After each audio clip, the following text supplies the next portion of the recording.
Hello दोस्तों, इस video की शुरुआत हम लोग 341 नंबर क्वेश्चन से करेंगे। तो 341 नंबर क्वेश्चन है कि पी ने एक वस्तु को 1600 रुपये में खरीदा तथा 10% के लाभ पर बेच दिया। यदि इस वस्तु को 1840 रुपये में बेचा जाता तो लाभ प्रतिशत कितना बढ़ जाता बोल रहा है। तो देखिएगा, 1600 रुपये में कोई वस्तु खरीदा था कोई आदमी और 10% के लाभ पर पहले बेच रहा था, लेकिन अब बोल रहा है कि 1840 रुपये में बेचा होता। तो खरीदा है 1640 में और 1840 रुपये में अगर वह बेचे तो पहले इसका लाभ निकालिए कि कितना होगा, क्योंकि वर्तमान में वह 1840 में बेच रहा है, पहले 10% के लाभ पर बेचता था। तो अभी का लाभ निकालिए। तो लाभ परसेंट बराबर में होता है लाभ, अब बट्टा में हो जाएगा क्रय मूल्य, अगुने हो जाएगा 100, 2 जीरो से 2 जीरो काट लेंगे, 16 एकम 16, 8 बचा 80, 16 पचे 80। यानी अभी वो 1840 में बेचेगा तो उसे 15% का लाभ होगा और पहले लाभ होता था 10% का। तो लाभ में वृद्धि कितने परसेंट की हुई है? तो वो 5% की हुई है। यही आपका आंसर हो जाएगा, 5% की वृद्धि। ठीक है। अगला क्वेश्चन 342 नंबर। एक नाव की गति धारा के विपरीत दिशा में 40 किलोमीटर प्रति घंटा है तथा स्थिर जल में 55 किलोमीटर प्रति घंटा है। तो नाव की गति नदी के धारा की दिशा में क्या होगी? इसको बनाने से पहले एक बात ध्यान दीजिएगा, स्थिर जल में व्यक्ति की चाल और धारा की गति, इन दो बातों से आप सब कुछ समझ लेंगे, इस सवाल को आसानी से बना पाएंगे। देखिए, स्थिर जल में व्यक्ति की चाल कहेगा ना, तो समझिएगा कि वो खुद का व्यक्ति का पावर है, यानी खुद वह व्यक्ति तैर कर किसी नदी में जा सकता है। जितने चाल से जाएगा वो स्थिर जल में चाल होता है। मान लीजिए कि कोई व्यक्ति अगर 10 किलोमीटर प्रति घंटा से स्थिर जल में चल रहा है, इसका मतलब वह खुद 10 किलोमीटर प्रति घंटा से तैर कर जा रहा है, उसमें कोई बाहर से बल नहीं लग रहा है, वो अपना बल लगा के 10 किलोमीटर प्रति घंटे से जा रहा है। और धारा की गति अगर मान लीजिए 2 किलोमीटर प्रति घंटा हो गया, इसका कहने का मतलब है कि नदी की धारा की गति, इसका कहने का मतलब है ना कि आप नहीं भी पावर लगाइएगा ना तो नदी आपको 2 किलोमीटर प्रति घंटे से बहा कर ले जाएगी। यानी ये नदी का पावर है और ये खुद का पावर है। अब आप ही बताइए, अगर धारा की दिशा में चलेंगे, यानी नदी जिधर से बहेगी उस दिशा में चलेंगे, तो 10 आप अपना पावर लगाएंगे और नदी बहा के ले जाएगी 2, तो 2 बहा के ले जाएगी और अपना पावर 10, तो 10 + 2 12 किलोमीटर प्रति घंटा आपका धारा की दिशा में चाल हो जाएगा। अर्थात मेरे कहने का मतलब, धारा की दिशा में जो चाल होगी ना, वो अगर चलेंगे तो आपका स्थिर चाल और धारा की गति दोनों जुड़ जाता है। लेकिन अगर धारा के विपरीत दिशा में चलेंगे, धारा के विपरीत दिशा में अगर आप चलेंगे तो 10 तो आप अपना पावर लगाएंगे, 10 का पावर लगाएंगे, लेकिन अब नदी उधर से धकेलेगी 2 के हिसाब से, तो 2 तो यहाँ घट जाएगा आपका चाल, तो आपका चाल हो जाएगा 8 किलोमीटर प्रति घंटा। अर्थात कहने का मतलब, विपरीत में चाल जो है वो घटता है और धारा की दिशा में क्या होता है? जुड़ता है। ठीक है। तो आपसे क्वेश्चन बोला है कि एक नाव का स्थिर जल में चाल है 55 किलोमीटर प्रति घंटा। ठीक है। तो स्थिर जल में चाल यानी अपना पावर है उसका 55 किलोमीटर प्रति घंटा। ठीक है।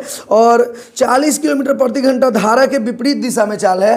कहने का मतलब, धारा के विपरीत दिशा में अगर बाबू 40 किलोमीटर प्रति घंटा है, ये कहने का मतलब है कि 55 अपना चाल था और विपरीत दिशा में चला तो 40 हो गया, यानी कि 15 इसका विरोध हुआ है। अब विरोध कौन करेगा? धारा के विपरीत जो धारा की गति होगा वो, यानी धारा की गति आपका 15 किलोमीटर प्रति घंटा होगा। तभी तो धारा के विपरीत जाएंगे तो 55 आप अपना पावर लगाएंगे, अब 15 वो धारा विरोध करेगा आपका, तो 55 में से 15 घट के 40 आया है आपका। इसका मतलब धारा की गति आपका 15 किलोमीटर प्रति घंटा हो गया। अब पूछा है आपसे कि धारा की दिशा में चाल बताओ, तो धारा की दिशा में जाएंगे तो स्थिर चाल में धारा की गति जुड़ जाएगी, क्योंकि दिशा में जाएंगे तो अपना पावर प्लस धारा की गति जुड़ जाएगा, यानी कि 55 + 15 70 किलोमीटर प्रति घंटा धारा की दिशा में आपका चाल हो जाएगा। यही आपका आंसर हो जाएगा। ठीक है। तो 342 का बी आंसर हो जाएगा आपका। फिर से समझा दूं आप लोगों को कि स्थिर जल में चाल माने खुद का पावर, और धारा के विपरीत चाल कहने का मतलब नदी के धारा उधर से विरोध किया है तब 40 हो गया है, यानी अपना पावर 55, अब विरोध कर दिया तो 40 हो गया, इसका मतलब 15 विरोध किया यानी धारा की गति 15 हो गई। और धारा की दिशा में चलेंगे तो स्थिर जल में व्यक्ति की चाल जो होगी धारा की दिशा में जुट जाएगा, यहाँ तो 55 + 15 70 किलोमीटर प्रति घंटा हो जाएगा। ठीक है, तो ये आपका बी आंसर हो जाएगा 342 का। 343 नंबर सवाल है बाबू कि माध्यिका ज्ञात करना है। माध्यिका के लिए क्या कहते हैं, आरोही क्रम में यानी बढ़ते क्रम में सजा लीजिए आप किसी को, या घटते क्रम में, और जो बीच वाला होगा वही आपका आंसर हो जाएगा। तो यहाँ पे देखिए बढ़ते क्रम में डायरेक्ट हम सजाते हैं, सबसे छोटी संख्या आपका 31 है, उसके बाद आपका संख्या है 53, फिर है आपका 55, और फिर है आपका 56, फिर है 59, और फिर है 61, और है 69। ये आपका हो गया जो दिया गया है यहाँ पे संख्या, उसका ये आरोही क्रम हो गया, बढ़ते क्रम। अब इसमें आपका जो बीच वाला संख्या होगा वही आपका माध्यिका होगा। तो 2 4 6 7 गो संख्या है, उसमें से 3 इधर से हटाइए, 3 इधर से, बीच में आपका 56 आ रहा है, 56 आपका आंसर हो जाएगा। 343 का बी आंसर हो जाएगा। ठीक है, आप मुँह जबानी भी इसको ऐसे बना सकते हैं कि आप 7 गो संख्या है तो बीच में कौन सा आएगा, 3 इधर करने पर, यानी कि चौथी संख्या आपका आंसर होगा जो माध्यिका आएगा। तो शुरू से ही छोटी संख्या से 4 नंबर पे जो होगा वो आप आंसर इसी में बिना आप पेन लगाए इसी में आप देखकर बना सकते हैं। चौथी संख्या जो नीचे से आपका छोटे से होगा ना वही आपका आंसर हो जाएगा। ठीक है, आगे बढ़ते हैं। 344 नंबर सवाल। 344 नंबर सवाल है, यदि ब्याज को वार्षिक रूप से चक्रवृद्धि कर दिया जाए तो 2 वर्ष के लिए 48,000 रुपये का 20% वार्षिक दर से चक्रवृद्धि ब्याज कितना होगा। तो इस तरह के क्वेश्चन को बनाने के लिए आप परसेंटेज के रूप में इसे आप चेंज करके बना सकते हैं। देखिए कैसे, 48,000 रुपया मूलधन है, रेट है आपका 20% और समय है आपका 2 साल, और CI आपसे पूछ रहा है, चक्रवृद्धि ब्याज आपसे पूछ रहा है। चक्रवृद्धि ब्याज के लिए टेक्निक जानिए। पहले साधारण ब्याज का टेक्निक होता है, दर में सिर्फ समय से गुना करा दोगे तो तुम्हारा साधारण ब्याज निकल जाएगा, तब 20 दूनी 40% तुम्हारा साधारण ब्याज होगा। लेकिन चक्रवृद्धि ब्याज को परसेंटेज में चेंज करना है तो पहले 20 में समय में दर में समय से गुना कराएंगे तो 20 दूनी 40, लेकिन दूसरा स्टेप एक स्टेप और लेंगे कि 20 का स्क्वायर करेंगे तो 20 का स्क्वायर होता है 400, 20 हाँ 400, लेकिन इसको छोड़कर आप 400 इसको छोड़कर 2 अंक लिखेंगे, लेकिन यहाँ 3 अंक है तो इसको छोड़ के 2 अंक लिखाएगा, तीसरा अंक यहाँ लगेगा,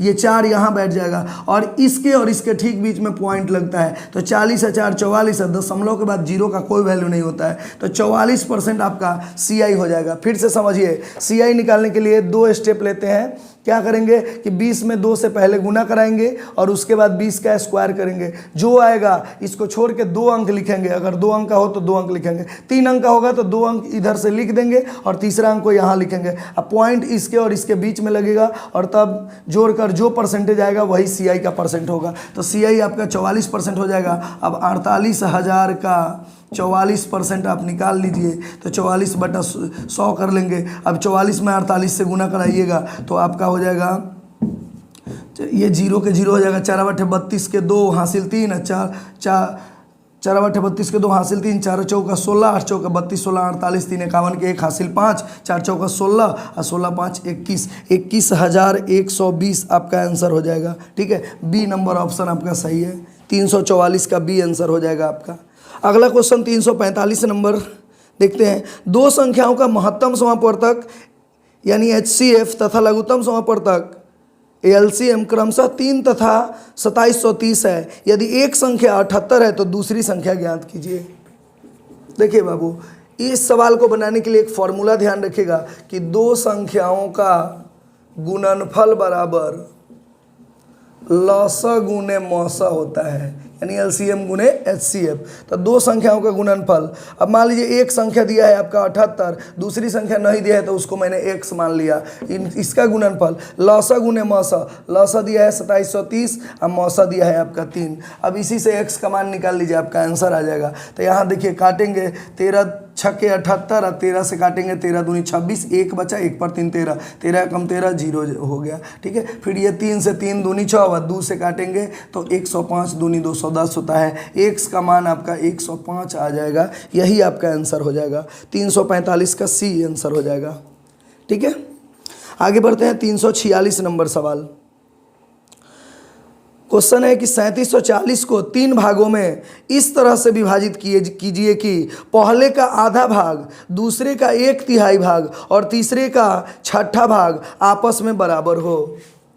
देखिए बाबू, 3740 रुपये को 3 पार्ट में बांटना है, ए, बी और सी में, यानी तीनों का योग दिया है 3740। अब बोला है कि पहले का आधा भाग माने ए का आधा भाग, फिर बी का 1/3 भाग और सी का 1/6 भाग आपस में क्या है, बराबर है। अर्थात a/2 b/3 c/6 आपस में बराबर हुआ। तीनों का कुल योग 3740 दिया हुआ है, तो इसको पहले रेशियो में कन्वर्ट करिए। रेशियो में कन्वर्ट करेंगे तो ध्यान दीजिएगा बाबू, जब बराबर के साथ ये a, b और c बराबर के साथ अगर जुड़ा हुआ बट्टा में ही सिर्फ हो 2, 3 और 6, a के बट्टा में हो, तो इसका रेशियो जो होगा वो सेम टू सेम 2, 3 और 6 हो जाता है। आप अगर मेरा एक ट्रिकी वीडियो नहीं देखे होंगे तो आप देख लीजिएगा, हम ये बताए होंगे झांप विधि से बनाने वाला जो हम ट्रिक दिए हैं, उसमें लिखा हुआ होगा आपके वीडियो में, उसमें हम इसको बताए हुए हैं कि जब ये ए बी सी आपस में बराबर हो और सिर्फ भागा में जुड़ा हो उसका संख्या, तो जो ए बी सी का जो रेशियो होगा वो नीचे में जो होगा वही उसका रेशियो हो जाएगा। अगर ए के साथ गुना में लगा रहता, बी के साथ गुना में लगा रहता, सी के साथ गुना में, तो उसको झांप विधि से रेशियो निकालते। लेकिन जब सिर्फ भागा में हो तो जो नीचे रहेगा वही आपका रेशियो हो जाएगा। ठीक है, तो ए, बी और सी ये 2, 3 और 6 का अनुपात आ गया। तीनों का कुल योग दे दिया 3740। तो इन तीनों को जोड़ेंगे, 6 3 9 2 11 बराबर 3740। 1 यूनिट का मान निकालेंगे तो 11 से 11 3 33, 4 बचा, 4 पर 4 44, 11 चौक 44। 1 यूनिट का मान आपका 340 आ जाएगा। और जो 1 यूनिट का मान आया इन तीनों में गुना करा लेंगे, वही आपका आंसर हो जाएगा। तो 2 यूनिट का मान आपका इसमें 340 से गुना कराएंगे तो 34 दूनी 68, 680 हो जाएगा। फिर ये 34 से इसमें गुना कराएंगे तो 3 चौका 12 2 हासिल 1 3 3 के 10, 1020 हो जाएगा। अब ऑप्शन पर देख लीजिए, सबको गुना करने की जरूरत नहीं है, सीधे 680 1020 एक ही सी ऑप्शन में है, यही आपका आंसर हो जाएगा 346 का सी।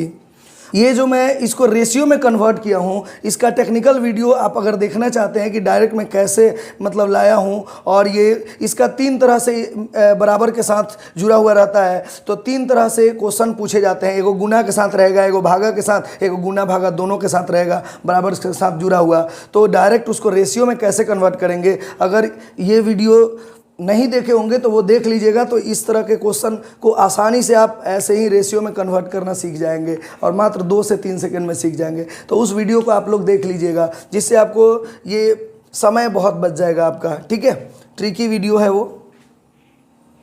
आगे देखते हैं 347 नंबर सवाल। ठीक है, 347 नंबर सवाल है, 2/7 है प्लस 3/5 है भागा 2/5 प्लस 2/7।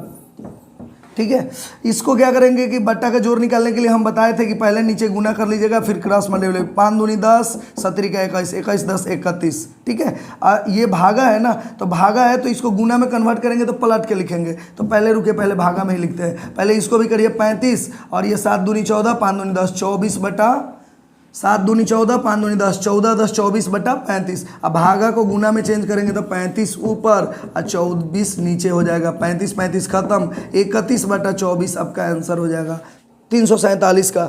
तो आपका आंसर हो जाएगा पहला ही 31/24, ए नंबर आंसर आपका होगा।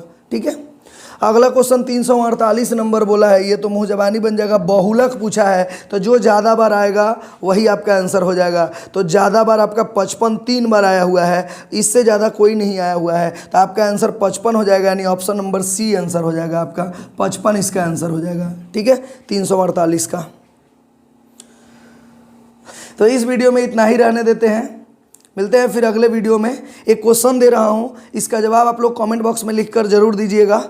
349 नंबर सवाल से अगला वीडियो हम लोग स्टार्ट करेंगे। क्वेश्चन देते हैं 349 नंबर, एक मेज को 10% लाभ पर बेचा गया, यदि इसका क्रय मूल्य 5% कम कर दिया जाए तो यह 7 रुपये अधिक में बिकता है तथा 20% का लाभ होता है। तो मेज का क्रय मूल्य ज्ञात करें। इसका ऑप्शन आपके स्क्रीन पर होगा, देख लीजिए। ऑप्शन 175 है, 200 है, 250 है और 150 है।